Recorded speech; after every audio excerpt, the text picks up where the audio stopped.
In this video, you will see how to merge two cells in Excel, or you can also merge more than two.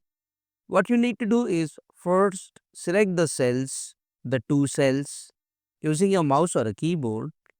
After highlighting the cells, under the Home tab, here you will see the option of Merge and Center.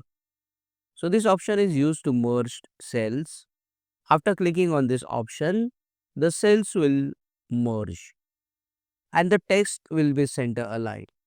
In case you want to unmerge the cells, you can just click on the small downward arrow here and then click on Unmerged Cells to unmerge the two cells. You can also right click on the cells, go to the Format cell, click on the Alignment option and select Merge Cells. So this is one more option if you want to merge two cells in Excel. Click on that like button, comment below and let me know if this video solved your problem.